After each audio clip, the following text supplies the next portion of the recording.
Good evening, ladies and gentlemen, and welcome to this edition of Twilight on CRTV News. I'm Bernard Fonka Mutta. It's Tuesday, the 23rd of November, 2021. We'll be talking about the African Industrialization Day that has just been observed. And of course, we will also be talking about the International Colloquium on the African Free Trade Zone taking place in Yaoundé at IRIC. So we have a host of economists, diplomats, and entrepreneurs who will be joining us on this set as newsmakers over the next 1 hour.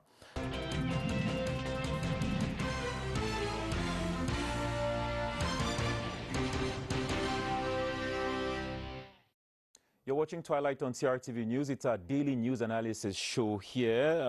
As expected, sports is gradually taking dominance on national news as the countdown to the 2021 African Cup of Nations narrows. Yesterday, the Minister of Post and Telecommunications was in the littoral region in order to inspect infrastructure there. And we are going to reach out to one of our sports reporters in the littoral region, precisely in Douala, to have an idea of what went down. Maybe for those who missed the news of the day, we have been following up the Olembe Stadium works, which is crucial ahead of the opening of the tournament. And of course, the constructors, they are reassuring us that everything is going to be fine. The games will be able to be played on time. Rene, good day. Are you listening? Are you online? Hello, good evening, Mutta. Well, it's always a pleasure. It's always a delight to answer a call from the city of Douala on Twilight. Now, tell us, as a sports journalist, how crucial is it to have a good internet connection during a tournament like AFCON? Because most of our viewers are probably asking themselves, what does the Minister of Post and Telecommunications have to do with sports? See, the truth is that, Mutta, telecommunications is what I would describe as the, last competition of the Africa Cup of Nations, or every big competition, be it the Euro, be it the South American Nations Cup, so too is the Africa Cup of Nations that should also be benefiting from the expertise of telecommunication experts. That's why telecommunication is going to be playing a very, very big role with respect to the 2021 Africa Cup of Nations, because if viewers will be watching the matches, if the television audience are going to be on their sets to watch matches, or those who are going to be listening to commentaries on the radio will be doing so, it is all thanks to telecommunication. We're talking about transmission of radio and television signals. It's thanks to telecommunication. If there is no telecommunication, trust me, those who are not going to be at the stadium will not be watching these matches of the Africa Cup of Nations. So that's how hugely vital telecommunications is with respect to the Africa Cup of Nations. So what came out of their conversation? Do you have the feeling that they are ready for the challenge? Yeah, I mean, there is a lot of optimism, plenty of optimism in the air, because as we all know, the operators of the different telecommunication units have been on the ground, especially here at the Japuma Sports Complex, to work on the different elements that have to do with, outdoor and indoor coverage of the competition. And that's why the minister, came in to make sure that these things that are being executed with respect to telecommunications are done and done perfectly, going by state Antipolia is fully committed, to seeing that Cameroon hosts nothing but the very best Africa Cup of Nations in recent times. And so every element, every aspect has to be taken into consideration. And of course, telecommunication is one of them. And trust me, there's been plenty of work that's been done already. But like the Minister for Post and Telecommunication, Madame Libon Lily Keng, said, with respect to the reference book, or what the French people will call the cahier de charge, some elements have been added, have been included that were not on the cahier de charge. And so she is taking these points very important to Yaoundé. And of course, things are going to be done as wanted by the experts, so that Cameroon is going to be having the best AFCON from a telecommunications point of view. Well, as Cameroonians, we know that generally towards the end of year, maybe on the 24th and 25th of December, and sometimes on the 31st of December and the 1st of January, people sometimes suffer from what I'm tempted to call demand overload on the network lines. Do you think during the AFCON we could experience such a phenomenon? See, it's a very, very important question, and that's the same question I asked the minister yesterday, and she was very frank. Talking about that, with the information she's received from the experts on the ground, we're not going to be having any sort of problems for those who are actually going to be in the stadium. Yes, it's true. At the moment, there is a little bit of problems, difficulties with internet connection, especially at the Japoma Sports Complex inside the stadium itself and maybe around the stadium.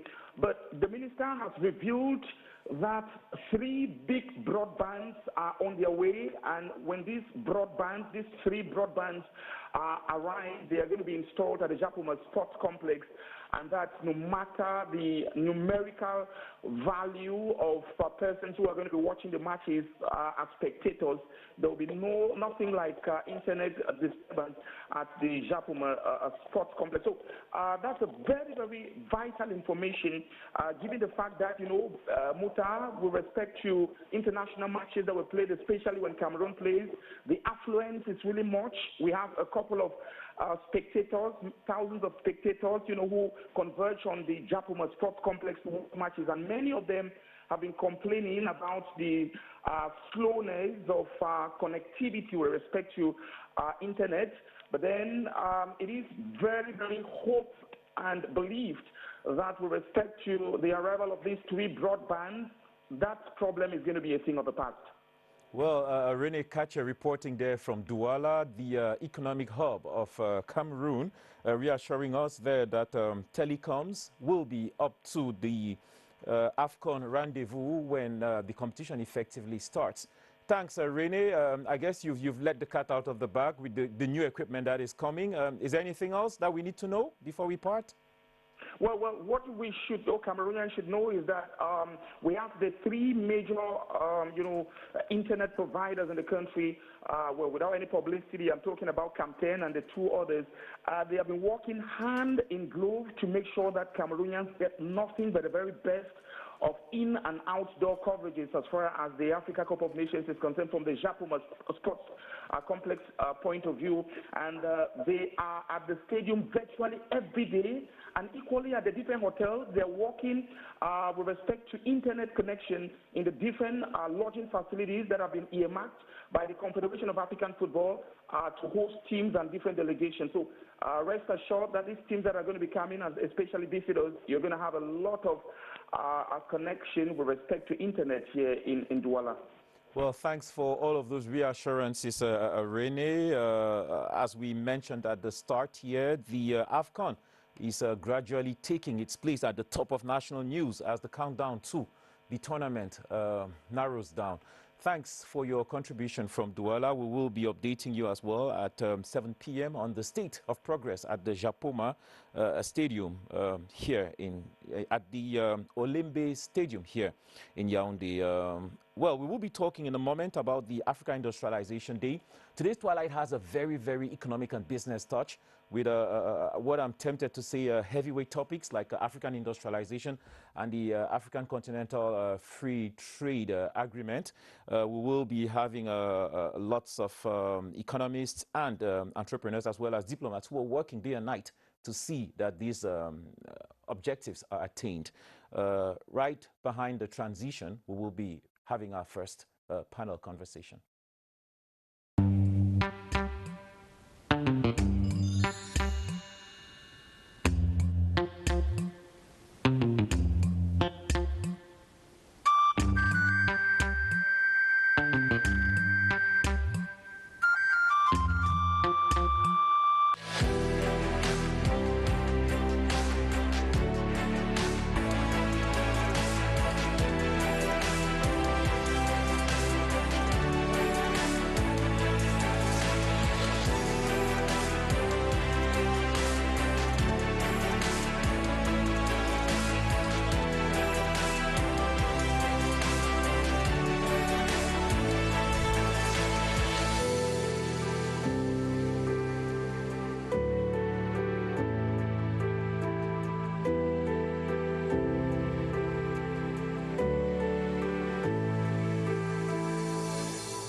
TV News sur tous les fronts et ce matin, nous serons sur tous les terrains de l'actualité. Que la recherche ne soit plus simplement reléguée au cercle des savants, mais que la recherche soit quelque chose qui soit accessible en fait. Begin with the Low National Bilingual Daily Cameroon Tribune talks about this special plenary session. Le recouvrement des créances du Cameroun afin de mobiliser les fonds nécessaires pour cette opération. Ligne d'horizon ce matin de Valentin Simeyong Zinga. Il faut dire qu'il y avait quand même beaucoup d'inquiétudes quant à la réaction du Fonds monétaire international. The Guardian Post is today praising the courage of the populations of the Northwest region in particular. Il y a d'abord ce problème foncier qui est résolu. Lorsque vous n'avez pas le foncier, vous ne pouvez pas construire une maison.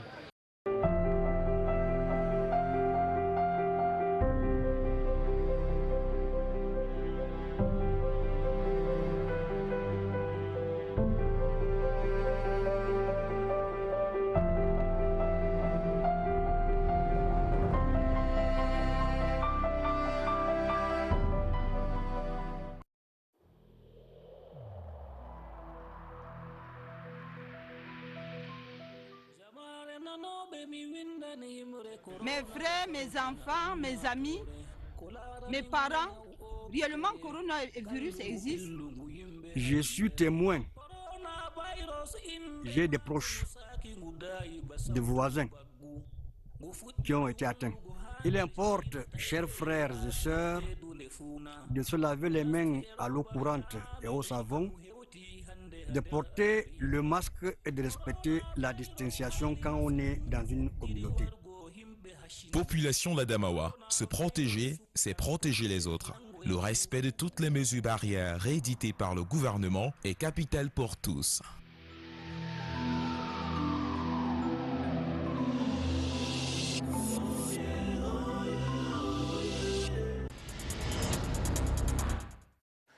Each November 20, the continent pauses to observe the Day of the African Industrialization, instituted on the 22nd of December 1989, on the occasion of the proclamation of the second decade of the industrial development of Africa. The day seeks to encourage and engage African countries in their quest for industrialization and raises awareness on how to mobilize international support for this quest. I am joined on the set by the United Nations Industrial Development Organization representative for Cameroon and Central Africa, Mr. Raymond Tavares, who has 25 years experience in innovation, management, tech development, quality infrastructure for international trade and development, and is a holder of a PhD in industrial economics and a master's in innovation management. Welcome, sir. Thank you. And of course, industrial juggernaut, Audrey Chicot, is an industrialist who has been cited and widely acclaimed for her exploits, notably in setting up a mechanical manufacturing and industrial maintenance company. She is behind MSMI, which is Multi-Services et Matériel Industriel, a company that has grown exponentially in a sector that has been mostly dominated by foreigners. Audrey Chicot, bonsoir et bienvenue sur RTV News. Bonsoir, merci. C'est un plaisir de vous avoir sur notre plateau. On va commencer, évidemment, on peut parler en anglais comme en français sur cette émission, il n'y a pas de souci. On va commencer par vous demander, vous, M. Tavares, qu'est-ce que vous considérez comme les freins à l'industrialisation en Afrique? Parce que ça fait plusieurs années qu'on parle d'industrialiser l'Afrique, mais quand on parcourt l'Afrique, il y a le Nord qui a l'air d'avoir un autre sort économique, le Sud, et puis il y a l'Afrique au milieu qui ne parvient pas à décoller réellement. Merci beaucoup pour l'invitation et pour me donner l'occasion de parler de l'industrialisation de l'Afrique et de ses freins. Nous pouvons, et d'ailleurs nous entendons beaucoup parler des freins en matière d'infrastructures.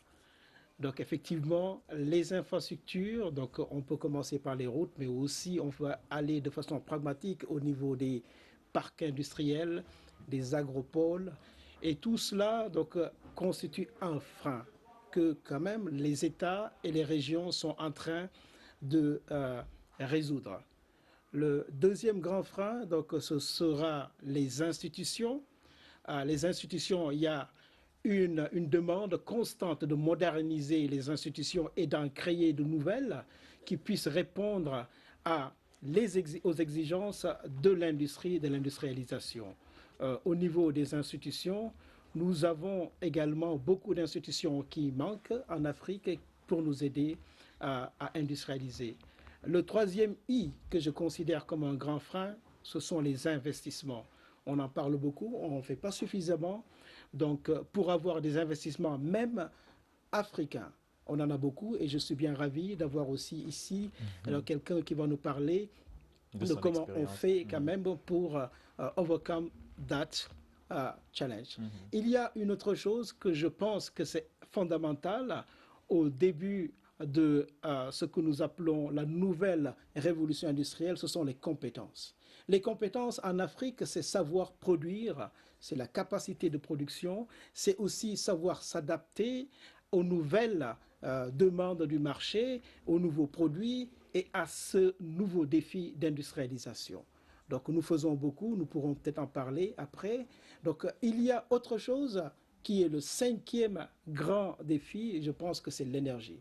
On ne peut pas s'industrialiser sans avoir une énergie qui est stable, une énergie qui soit constante, qui soit suffisante pour s'industrialiser. Le dernier pilier et le dernier, ce que je considère comme un frein, pourrait être la qualité. Quand on parle de qualité, sans être superficiel, cela demande une infrastructure qui sont les laboratoires, qui nous aident à faire le test. Ça veut dire une métrologie, la science des mesures pour faire les choses chaque fois pareilles avec les mesures internationales. Et ça veut dire du sérieux. C'est le soubassement même de l'industrialisation. Et la qualité, l'infrastructure de qualité endogène en Afrique n'est pas encore une réalité. Well, the longer the list got, the more worried I became. You know, I was like, is he ever going to stop? Because if this list is so long, are we ever going to make it? You know, because it's almost like sometimes I'm telling myself, is this mission impossible? You know, but when I look at you, Audrey, I have the feeling that it's not mission impossible. What are some of the difficulties that you had to overcome in order to set up your business and make it grow? Alors, je voudrais d'abord revenir un peu sur la classification faite par l'UNIDO des difficultés qui font que nous n'arrivons pas à accéder depuis 32 ans quand même à cette industrialisation. Il a mis l'énergie à la fin. Alors, moi je pense qu'il faut d'abord, pour avoir une bonne industrialisation, il faut d'abord avoir de l'énergie et un socle de la fabrication et la maintenance industrielle. Ça veut dire qu'aujourd'hui, c'est les machines qui nous font pencher la balance complètement de l'autre côté parce que nous importons les machines. Pour produire, il faut avoir des machines. Donc, les deux premiers facteurs pour moi sont l'énergie et la fabrication de ces machines et pouvoir en faire la maintenance. Et je rappelle simplement que le Cameroun, si l'UNIDO, c'est depuis 32 ans que l'UNIDO a commencé par ce facteur de l'industrialisation, le Cameroun a connu une période d'industrialisation phare par rapport aux autres pays africains. Je voulais déjà faire ce petit point-là. Alors maintenant, en tant qu'entrepreneur, quand moi je vois les difficultés que je vois sur le terrain, effectivement, sont le fait que d'abord, c'est la mentalité. Il va falloir... Pourquoi les autres ont avancé? En fait, c'est parce qu'ils ont eu 10 ans de Kaizen. Ça, c'est quelque chose que je répète depuis 6 ans. Ils ont eu 10 ans de Kaizen. C'est donc le changement de mentalité. C'est quelque chose que je suis allé chercher au Japon, que j'ai ramené. Malheureusement, on le fait d'abord déjà dans les entreprises, mais les administrations sont fermées au Kaizen, ce qui fait que le changement de mentalité ne se fera pas du tout. D'abord, le changement de mentalité. Parce qu'il faut que tout soit aplani. Parce que vous ne pouvez pas dire à des gens qui se sont habitués depuis 40 ans à piquer. Hein, quand on vous demande, et je redis encore vraiment à nos partenaires, quand on vous demande un stylo, donnez-nous le stylo, ne nous donnez pas l'argent pour acheter le stylo.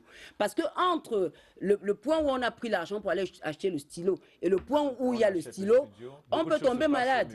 Au milieu, on va d'abord se soigner et le stylo ne sera pas toujours acheté. Je l'ai dit à la TICA il y a quelques années, ça a été retenu. Moi, en tant que, je pense que l'autre difficulté qu'on a, c'est qu'on ne laisse pas suffisamment d'espace à la femme pour entrer dans l'espace typiquement industriel, dans l'industrie lourde. C'est quand même pas normal que je sois l'une des rares femmes en Afrique qui soit dans cette industrie lourde et qui maintiennent... Les femmes ne s'intéressent pas ou bien on ne les laisse pas? On ne laisse pas les femmes y aller véritablement. Okay, on va en parler dans un instant. Maybe time for me just to ask you, when I read the theme of this year's event, I just want to note that probably your list wasn't in any chronological order. There weren't priorities, they weren't your priorities if you care, but we welcome her contribution. So I was saying, when we speak of diversified, inclusive and sustainable economies, are we not making this already difficult task even harder? No, what I wanted to say first, when I was just listing also the challenges, it was not in order, like you just mentioned. It was exhaustive, because when I just try to say also, in terms of competencies, I put technologies, what she just mentioned. So it means we lack of technology here, and which is the equipment we need to import or to make locally. Why we just mentioned inclusive this year, it's not making it harder. Yeah, I maybe also did not mention that it was a list, but sometimes I said this is a list because Africa need to industrialize, but we are getting there. I did not maybe say it sufficiently. Many initiatives, and what is happening with you and also with other people in Cameroon is showing that we can get there and we'll get there. We'll talk about the FCTA later. Definitely. Now, the inclusiveness was something that also you mentioned. It's the gender. We cannot industrialize with just one size of the population, one side of the population. We have for many decades left out of the sphere of industrialization. Part of the society could be the women, but we can say also the young people, those who can contribute to the industrialization. The inclusiveness is just trying to tell us, hey guys, we can have high growth rate, but we're not getting into what we want. We want the women in, we want the young people there, we want the remote areas there because they are making transformation which is not happening, and we're having some infrastructure for them to get into the market. We want a real ecosystem in, because with the ecosystem, it means everybody has its own share in the industrialization. This is what we are trying now to get as a reality in Africa. L'inclusion vous parle forcément. Oui. What I want to say, I want to tell him is that I think maybe we have to look clearly each country, what is the real problem. Je voudrais dire que la femme d'abord, la femme est au commencement de l'industrialisation et à la fin. Pourquoi? Parce que la femme peut aller au champ, peut faire de très grands champs, et c'est elle qui va encore acheter pour nourrir la famille. On voit que la femme se retrouve donc aux deux pôles. Entre les deux, elle a fait des enfants, donc les jeunes. Maintenant, je comprends très bien son point de vue, mais je voudrais vraiment qu'on arrive à prendre les problèmes sur le terrain. Qu'est-ce qui se passe sur le terrain? J'ai la chance de voir toutes ces entreprises-là avec leur outillage, leur appareil de production qui date des années 50. Et il nous faut passer, quand vous dites qu'il faut passer à l'industrie 4.0, j'en rigole toujours. Parce que nous sommes encore à 0,5.0. Et nous amener tout de suite à 4.0, ce sera très difficile. Il faut donc d'abord passer par la formation, parce qu'on a laissé la formation depuis pratiquement 30 ans. Aujourd'hui, je vous assure, aujourd'hui, pour avoir de la main-d'œuvre compétente, et là on parle des jeunes, c'est très difficile pour l'aspect technique. La pré-transformation est aussi très importante. Je parlais tout à l'heure avec mes collaborateurs, je leur disais, vous n'avez pas vérifié quelque chose sur le terrain? On n'a pas de maïs en ce moment et tout le monde pense que le maïs n'a pas été cultivé. S'il a été cultivé, sauf que, comme il y a les très petites entreprises qui ont racheté des champs pour faire la transformation artisanale, on ne voit donc pas de maïs à l'extérieur. Mais maintenant, une fois qu'ils ont fait cette première transformation, comment est-ce qu'on va faire pour protéger le produit qu'ils vont mettre sur le marché? C'est très compliqué. Moi j'ai la chance d'être toujours, comme je suis dans un corps de métier assez exceptionnel pour les femmes, j'ai l'écoute, j'ai l'oreille des hommes. Mais pas assez. Pas assez. Mais maintenant qu'il est venu, je pense qu'on va reprendre là où j'avais laissé avec Madame Zerbo, parce qu'on avait commencé à avancer un tout petit peu. Il n'est pas normal, par exemple, qu'une société comme la mienne ne soit pas subventionnée depuis 18 ans, alors que c'est moi qui ai lancé le Made in Cameroun pour pouvoir... En fait, j'ai investi dans le Made in Cameroun, personne n'a compris pourquoi, parce que je voulais les attendre 5 ans plus tard pour fournir l'appareil de production. Mais alors, si je n'ai pas cette aide-là, c'est bien on dit qu'il y a l'aide. Je vois des milliards allez, on parle des milliards, mais ces milliards vont, comme il a dit, Afrique du Nord, Sud, et nous au milieu, on n'a rien. N'oublions pas non plus que, c'est très important, là cet aspect-là vraiment, je veux qu'on mette un point là-dessus. En Afrique centrale, le Cameroun est le pourvoyeur de main-d'œuvre pour toute la CIMAC. Parce que j'ai des entreprises. J'ai une entreprise en RCA, je peux vous dire que là-bas, il n'y a rien du tout. Tout est à recommencer.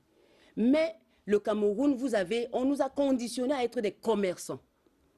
Comment faire maintenant pour devenir des industriels?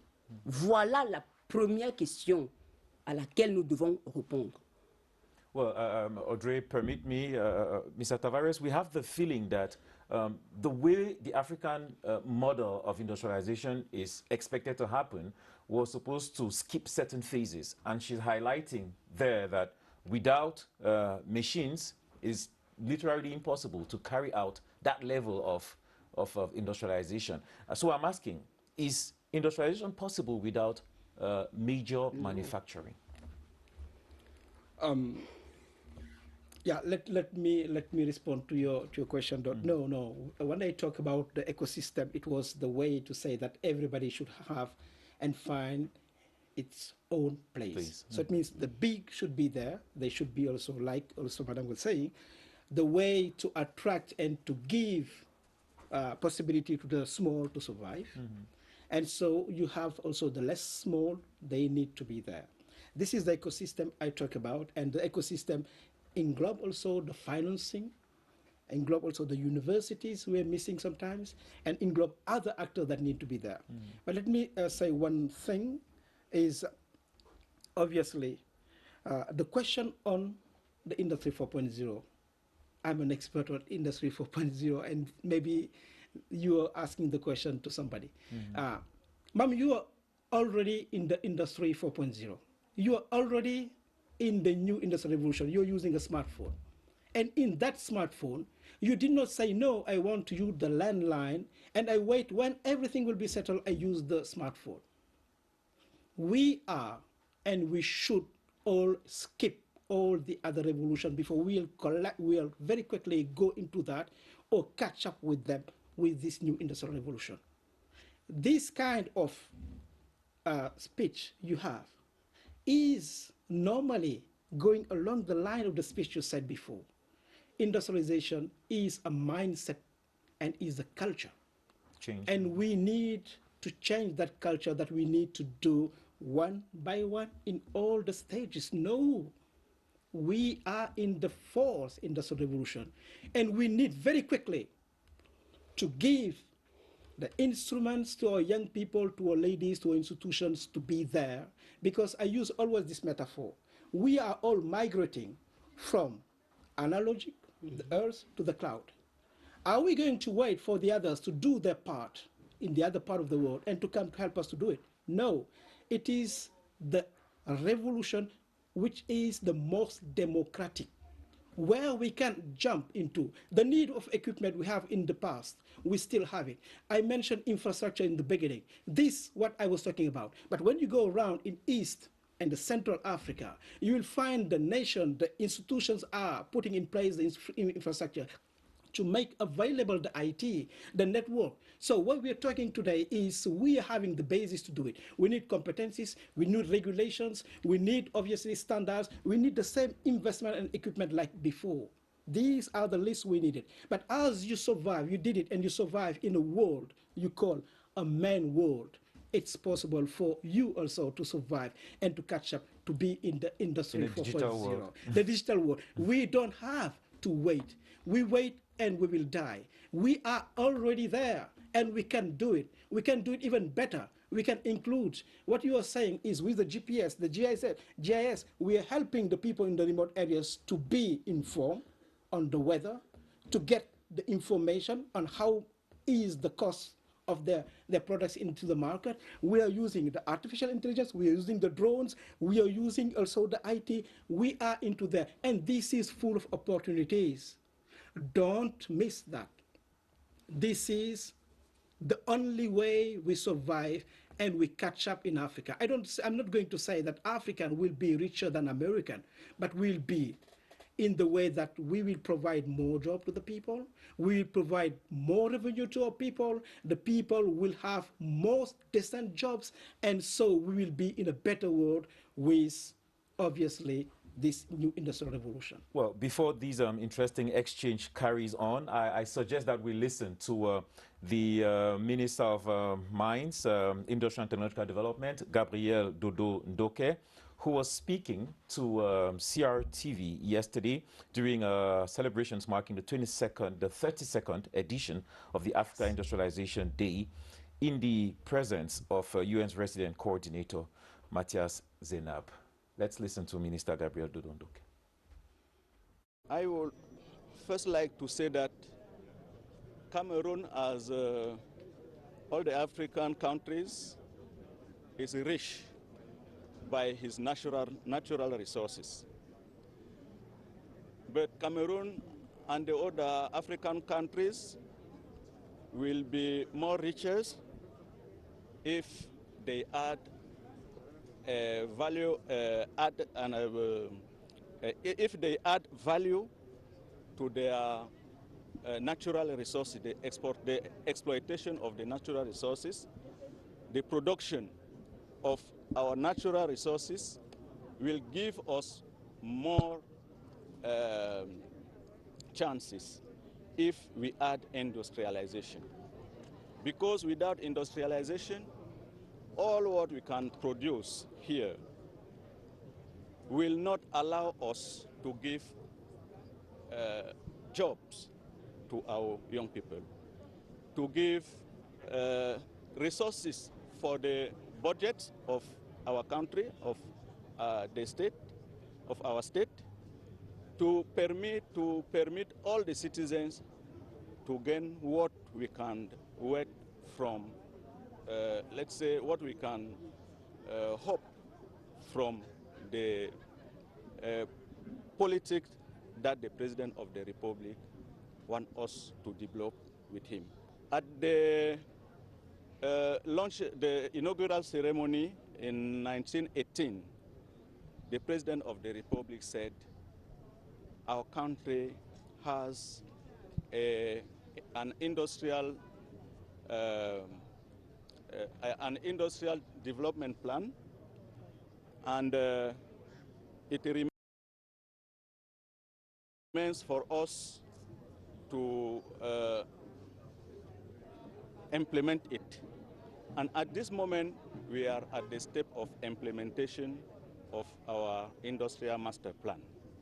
And this implementation needs for all of us to be involved in this issue so that the level, as you ask, of the industrialization of our country, which is low at this moment, let me agree it, be ameliorated at before the end of the period of 2035, fixed by the President of the Republic for the emergency of our country. We are working for it, and we hope that you will be with us in this fight, and we are sure of it. we can ensure all the populations that the government is working to ameliorate and to give to our country his chance by endorsing.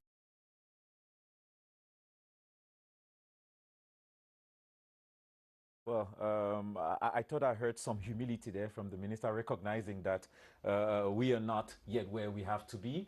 But at the same time, I heard some resilience, you know, not giving up and telling Cameroonians that we need to fight, like Mr. Tavares said, our journey may not be the same like the Western world, but it's a journey that we're obliged to make. Vous êtes d'accord? Forcément. Oui, je suis d'accord. Le fait que vous soyez dans le secteur et que vous restez debout, forcément, ça dit qu'il y a de l'espoir. Oui, peut-être, mais bon, si sur 1000, une seule reste debout, cet espoir est tellement mince qu'il faut vraiment qu'on y aille de façon franche. Je voudrais dire que vraiment, il faut qu'on nous permette de produire. Parce que là, il parlait des smartphones. Excusez-moi, mais le smartphone ne se mange pas, il ne soigne pas les gens. Nous, on a besoin d'abord de nourrir la population, soigner la population, la mettre en sécurité. Nous n'avons pas encore ces trois éléments. Il faut d'abord réunir ces trois éléments. Donc, maintenant, je suis d'accord avec le ministre. S'il m'a envoyé sur ce plateau, il faut le dire qu'il m'a envoyé sur ce plateau depuis hier. Je travaille avec le ministère depuis 10 ans. Le plan directeur d'insertion, je connais. On est en train de l'implémenter avec le SND 30. Mais il ne faut pas qu'on mette la charrue avant les bœufs. Ça, c'est quelque chose qui est très important. Vraiment, je suis au cœur des métiers, excusez-moi, mais quand je vois l'état des industries aujourd'hui, parfois j'en pleure. Parce que je me demande, mais il y a 30 ans, ces machines sont arrivées. Qu'est-ce qu'on a fait pour mériter ce sort? Je pense que, main dans la main, comme il a dit, et que chacun reste dans son couloir. Ça, c'est la spécialité du Cameroun. Ça dit que tout le monde est... J'ai entendu, il y a un économiste qui vient parler d'industrie. Non, laissez les industriels parler de l'industrie. Et en parlant de ça, au Cameroun, on veut entrer dans une industrialisation sans chambre de l'industrie. On est encore dans les années 60 où on a la chambre du commerce, de l'industrie. Et le commerçant ne peut pas s'accorder avec l'industriel parce qu'ils n'ont pas les mêmes problèmes. Voilà. Okay, let's agree to part on this. We will be talking with a specialist of the African Continental Free Trade Zone in a moment. But from your standpoint, how much can that initiative help the continent? And also what must be done, maybe as a parting word, in our various states in order to speed up this industrialization process? Thank you very much. The two are related, I believe. Yes, the two are related. Okay. But I want to also just to point out that it seems that we are in disagreement. We are not in disagreement. No, we are working. And by the way, I've been working in the field of industrialization for 30 years, dealing with technology, innovation, and quality, like you mentioned. Okay. And yesterday, the only person, because when I saw the list of the invitations for this, I asked the ministry, I wanted to have syndicat, Syndicam. I wanted to have also a university doing well with the new competencies. I wanted to have GCAM. I wanted to have CCI, the bourse, la BSTP, la bourse de sous-traitance we created as UNIDO, le bureau de mise à niveau. I wanted the private sector, the industry, the other, and the academics to be there. Because I didn't want to talk. I wanted them to talk because I've been talking for 30 years and advocating and also being myself into the practice because I work in the private sector before joining UNIDO. And also I work in the institution. In the list, I mentioned the institution, all of them, they need to work together in the ecosystem. What I wanted to say, we are not in disagreement. We are maybe just having also this kind of dialectic, which is also maybe seeming that we are You're all passionate about your yes. fields. And now for the FCTA, and this is coming, and obviously you will agree with me. We used to separate production and trading. And in our countries, we trade more. I'm African, also, you know, we trade more, and we trade what we do not produce. Yes. We need to produce. In my list, I mentioned productive capacities when I say competences. We need to know how to do it appropriately. We don't need to do handicraft. Artisanat, c'est fini. Ça existe, mais nous, on parle d'industrie. So we need, with industry, you have other rules. You have another layer. So that is why I think you need competencies, equipment. You need to know how to trade your product. And FCTA is coming. It's coming to say, hey guys, you and those of you was producing well want and are doing only the export to the Western world or somewhere. But your people need your products if they are of quality. You need also at least to seize the opportunities of the African continent. This is what we are doing, proximity economy, proximity market. But for that one, we need to do a lot. We need to do a lot. The quality I mentioned before. Obviously, we comply with the international standards, but we need to harmonize our dichotomy, our differences in different regions in terms of quality standards, in terms of our certification bodies and accreditation institutions. We need to harmonize in order we know how to produce, we want to trade with quality, let's harmonize, and we will use this FCTA. It's our chance. It's our chance for an inclusive African industrialization. Know the different we mentioned before, North, Central, South. We would like all to benefit from the industrialization. Alors oui, je suis d'accord avec lui en grande partie de ce qu'il a dit. En fait, c'est ce que je dis depuis. Il faut, pourquoi beaucoup d'importations? Parce que nous, on veut nous conditionner à produire ce qui va à l'export et qui n'est pas aux normes de l'export international. Or, nous sommes le nourricier de nos voisins depuis pratiquement 40 ans.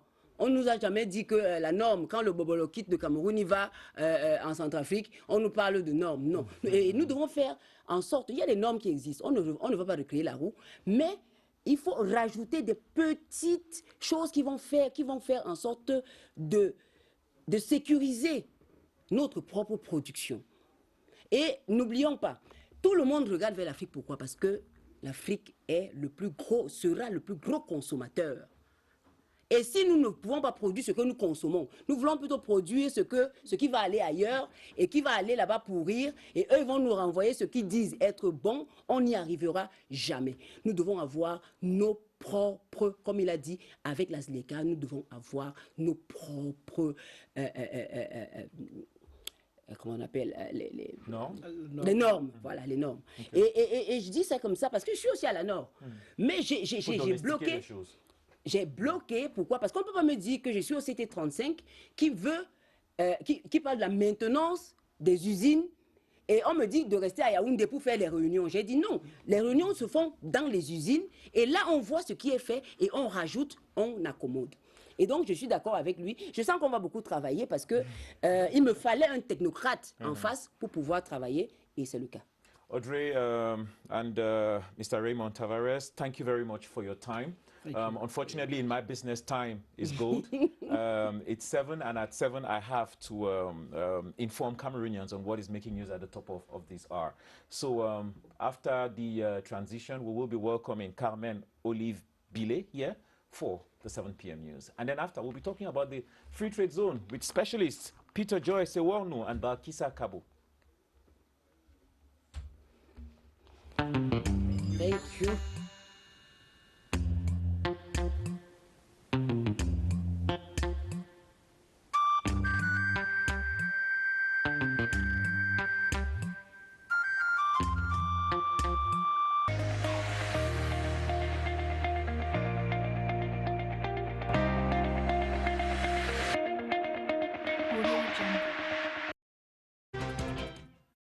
If you've certainly been watching the news over the past couple of days, you must have heard of this important international colloquium taking place at the International Institute of International Relations in Cameroon. It's worth noting that experts from across the continent are meeting to discuss on the operationalization of the African Free Trade Area, as well as the evaluation of the opportunities that this free trade area presents. Everyone is talking about 1.3 billion consumers, $6.7 billion in terms of consumption, $2,220 billion in cumulative production. And everyone is looking at the opportunity that Africa is. But for that to happen, there is still some work to be done. And the AFCTA Secretariat is busy doing that. We have on our set Peter Joy Sewonu, who is a senior advisor to the Secretary General of the AFCTA based in Ghana, and Balkisa Kabu, who is a senior legal officer still at the Secretariat of the AFCFTA. Madame Kabou, bienvenue au Cameroun. J'espère qu'on vous a bien accueilli et que tout se passe bien. Oui, tout se passe bien. Merci, Monsieur Bernard. On est bien arrivé au Cameroun et l'accueil a été d'une empreinte. Vous allez revenir pour la CAN? Si vous nous invitez.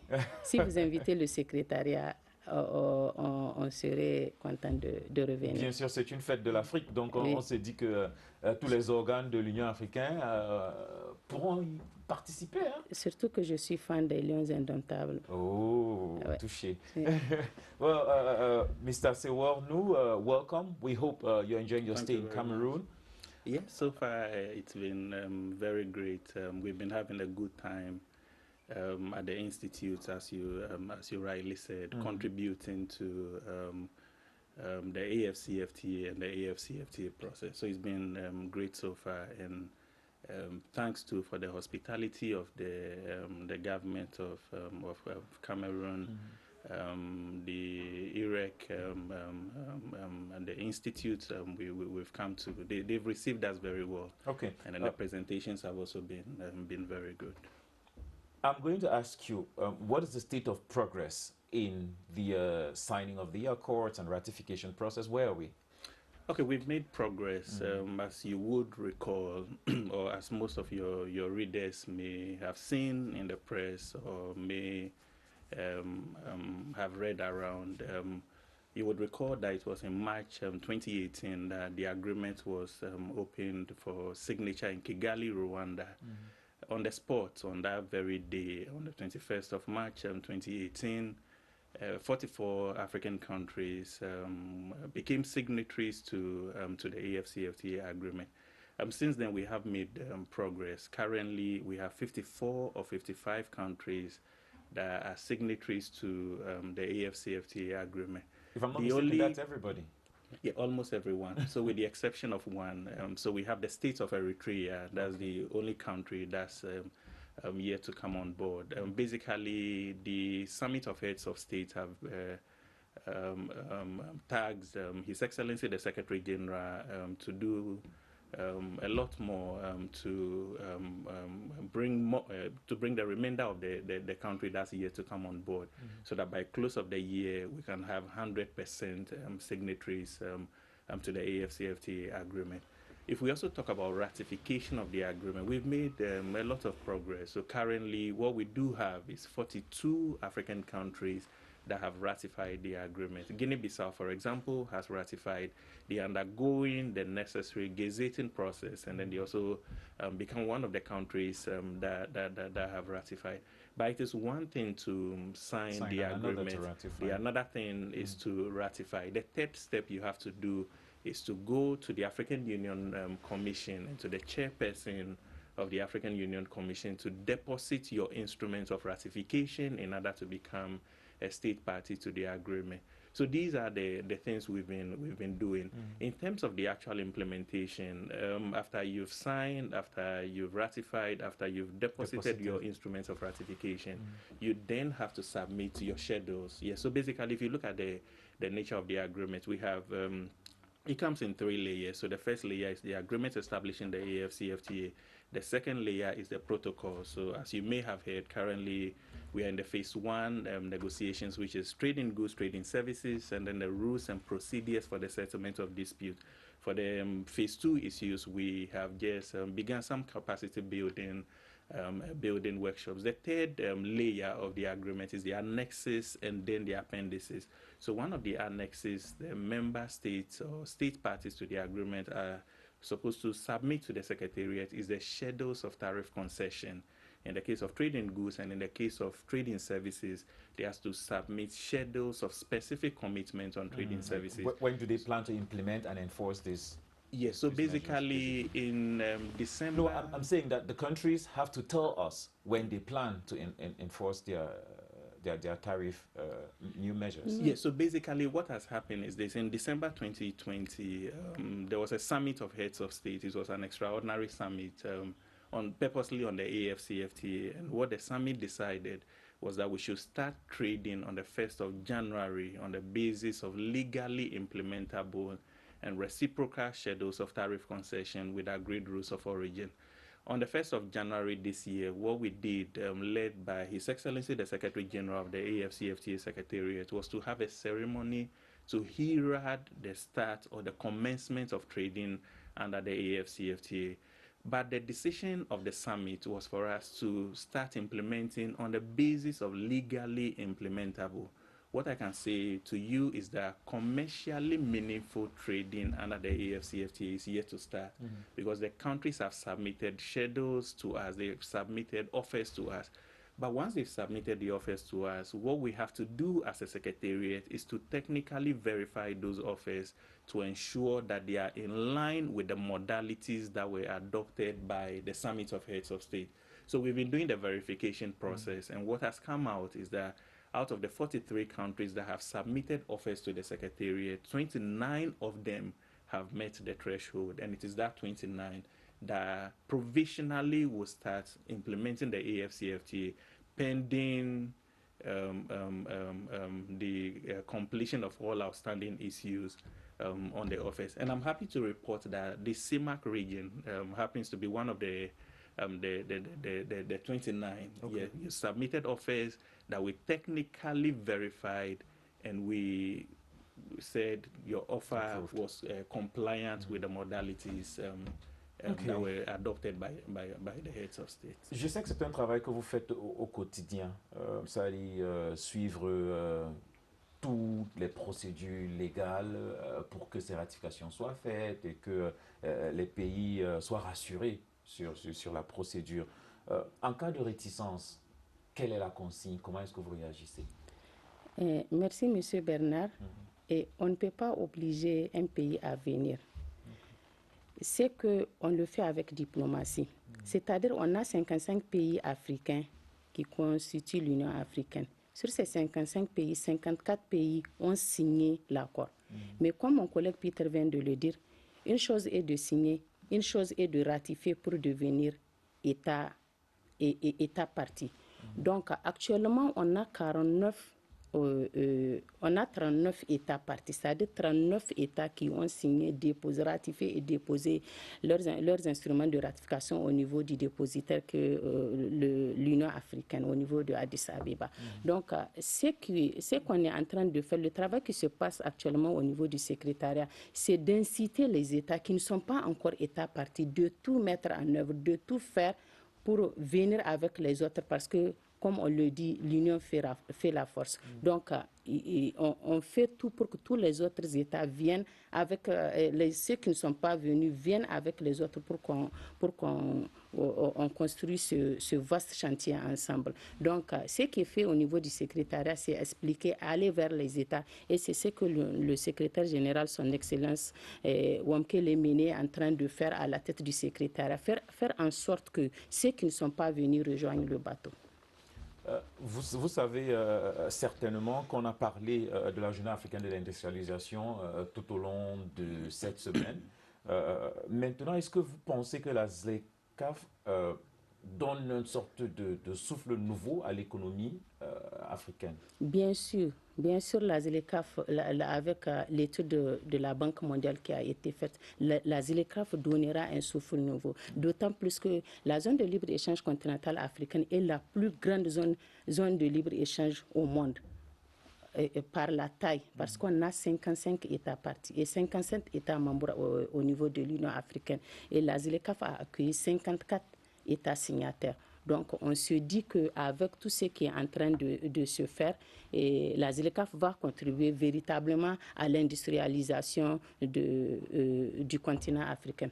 Vous savez, on a des phases de négociation. On a la première phase des négociations qui avait couvert les domaines du commerce des marchandises, et le domaine du commerce des services et le protocole sur le règlement des différends. Donc, la seconde phase va couvrir le domaine de l'investissement, le protocole sur l'investissement qui à notre avis, pourra booster l'économie, l'industrialisation de l'Afrique. Parce qu'on voudra que les Africains viennent investir à l'Afrique. Si les Africains viennent investir dans nos pays, ça ferait en sorte que l'industrialisation soit vraiment accélérée. Now, we saw some reticence from Nigeria and South Africa in the beginning. I want to assume we're past that, but in your negotiations, do you still come across countries where you feel like they are protective, they are worried, they have concerns, and if so, what do you tell them? Okay, thank you very much, Bernard, for this particular question. There's been so many concerns, not just with the negotiations, but even the implementation. So I'll give you just a number of them. You would recall in the lead up to the signature of the AFCFTA agreement in Kigali in March 2018, what happened, and I'm happy you mentioned Nigeria to be specific. Nigeria happened to chair all the institutions of the AFCFTA, meaning the negotiating forum was chaired by Nigeria, the Committee of Senior Trade Officials was also chaired by Nigeria, and then the African Ministers of Trade meeting that concluded negotiations was chaired by Nigeria. But as you may be aware, on the date of the signature, Nigeria actually had to pull out, and they did that for very good reasons. It's entirely within the right of Nigeria to have done that, but they did that based on concerns from the private sector, based on concerns from the civil society. So, for example, if you look at Nigeria, we have the Manufacturers Association of Nigeria. We also have the National Association of Nigerian Traders, and these were people who said there were not enough consultations going into the conclusion of the negotiations, and they were perfectly right. The nature of the negotiations did not allow countries to go back to have internal consultations and then come back for the signature. I remember in Kigali, for those of you that were there, 2 a.m. we're still working, we're still negotiating. 3 a.m. we're trying to conclude the agreement. So Nigeria was right. So not just Nigeria, there has been other concerns in terms of consultations, not bringing the academia along, not bringing the civil society. So if you look at Nigeria, for example, what they then had to do quickly was to divide the country into 6 geopolitical zones. And across the country, the chief trade negotiator needed to go do consultations. This then reflected, yes, they then eventually had consensus, and then in July 2019, Nigeria then had to sign. So this also then demonstrates the importance of the other stakeholders. But there has been some other concerns as well, concerns in terms of revenue losses, because most of our countries depend on duties for their revenue. So if you're going to have an agreement like the AFCFTA, that would lead to revenue losses. And indeed, if you look at the level of ambition under the AFCFTA, it's 97%. That 97% is huge, for many of our countries. So we have 90% for the first group of basket, then we have 7%, and then the 3%. The 90%, we said once we start implementing, we're going to we'll start the liberalization on the 90%. The 7%, the countries have agreed to liberalize, but just that they've asked for a longer transitional period. So definitely, if you have just 3% of your trade that you are excluding, I can give you a typical example. Some countries have about 6,000 tariff lines or more. So if you're excluding 3%, that means you're excluding less than 200 of your tariff lines. So definitely there will be revenue losses. So the concerns from countries has been to the effect of revenue and other things. Yeah, so definitely there will be adjustment costs. But then we've found a solution, and the solution by our Summit of Heads of State was for us to have an adjustment fund that will address the concerns of the adjustment cost from the liberalization.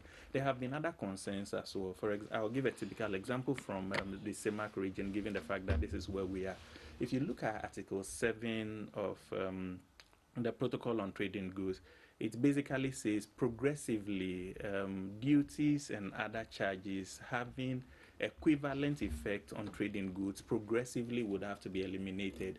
So one of the charges having equivalent effect on trading goods is your community levy. In the ECOWAS region, they also have a similar one. UMR region, they also have a similar one. In the ECOWAS region, for example, those the other charge, which is the community levy, is what funds the institutions of ECOWAS. It's similar to the CEMAC region as well. So if you have an AFCFTA agreement that says progressively you have to eliminate that community levy, then it's a cause for concern for the country. That how are you going to promote regional integration if you do not have a source of funding for the so this is also a concern. There are other concerns in terms of customs unions. Well, unfortunately, time is up. I just want to say good luck in your consultations in Yaoundé and at Eric. We will continue following up what you're doing. We will continue reporting your activities on this channel. Thanks very much for taking off time to come. It's time for the Primetime News.